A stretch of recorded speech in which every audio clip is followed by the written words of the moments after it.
নমস্কাৰ ছাত্ৰ ছাত্ৰীসকল তোমালোক আটাইকে মোৰ লাৰ্ণউইথ কৰবি চেনেলটোলৈ স্বাগতম। আজি মই তোমালোকৰ ওচৰলৈ আহিছোঁ অসম সংগীত কবিতাটিৰ অনুশীলনীৰ প্ৰশ্ন উত্তৰখিনিলৈ। মোৰ আগৰ ভিডিঅ'টোত মই অসম সংগীত কবিতাটিৰ ব্যাখ্যা, কবি পৰিচয় আৰু তাৰ অন্তৰ্গত প্ৰশ্ন উত্তৰখিনি তোমালোকলৈ আগবঢ়াইছিলোঁ। সেই ভিডিঅ'টো যদি কোনোৱে চোৱা নাই তেন্তে আগৰ ভিডিঅ'টো চাই ল'বা। আহা এতিয়া অনুশীলনীৰ মাজলৈ আহিছোঁ। অনুশীলনীখিনিৰ আগতে শব্দ অৰ্থ দিয়া আছে। তোমালোকে এই শব্দ অৰ্থখিনি তোমালোকৰ কপিত লিখি ল'বা। সতীত্ব শব্দটোৰ অৰ্থ হৈছে নিৰ্মল চৰিত্ৰৰ নাৰীৰ ধৰ্ম। বিশুদ্ধ শব্দৰ অৰ্থ হৈছে নিৰ্মল নাইবা পবিত্ৰ নাইবা সম্পূৰ্ণ শুদ্ধ। প্ৰবল শব্দৰ অৰ্থ হৈছে বলি নাইবা শক্তিশালী। উন্নতি শব্দৰ অৰ্থ হৈছে কামত আগবঢ়া কাৰ্য নাইবা সমৃদ্ধি নাইবা প্ৰগতি। তোমালোকে এই অৰ্থখিনি মনত ৰাখি থবা। অনুশীলনীৰ প্ৰথমতে ১ নম্বৰৰ প্ৰশ্নত দিয়া আছে কবিতাটো আবৃত্তি কৰিবলৈ শিকা। তোমালোকে কবিতাটি মুখস্থ কৰিবা আৰু আবৃত্তি কৰিবলৈ শিকি ল'বা। ২ নম্বৰ প্ৰশ্নটো দিছে দবা, শংখ, মৃদং আৰু খোল এই বাদ্যসমূহ ক'ত কেতিয়া বজোৱা হয়। ইয়াৰ উত্তৰত হ'ব দবা, খোল, মৃদং আদি নামঘৰত নাম কীৰ্তন কৰোঁতে বজোৱা হয়।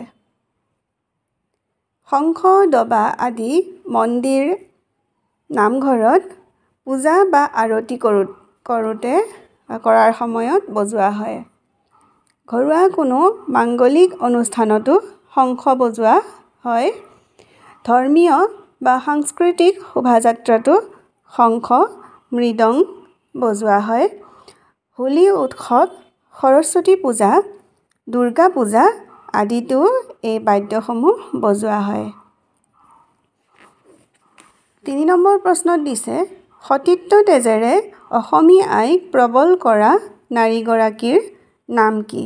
উত্তৰ হ'ব সতীত্ব তেজেৰে অসমী আইক প্ৰবল কৰা নাৰীগৰাকীৰ নাম সতী জয়মতী। ৪ নম্বৰত বিপৰীত অৰ্থ বুজোৱা শব্দবোৰ জানিবলৈ দিছে।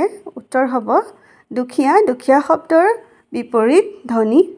প্ৰবল শব্দৰ বিপৰীত দুৰ্বল। উন্নতি শব্দৰ বিপৰীত শব্দ অধোগতি নাইবা অৱনতি। বিশুদ্ধ শব্দৰ বিপৰীত শব্দ অপবিত্ৰ।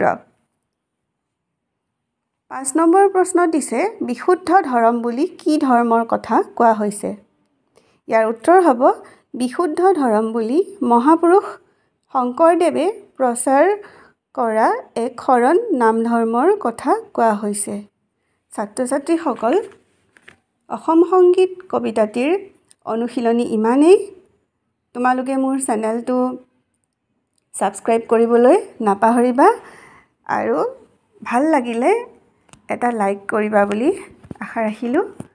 মৰমৰ ছাত্ৰ ছাত্ৰীসকল আজিলৈ আহিছোঁ। নেক্সট ক্লাছত আকৌ লগ পাম। Thank U.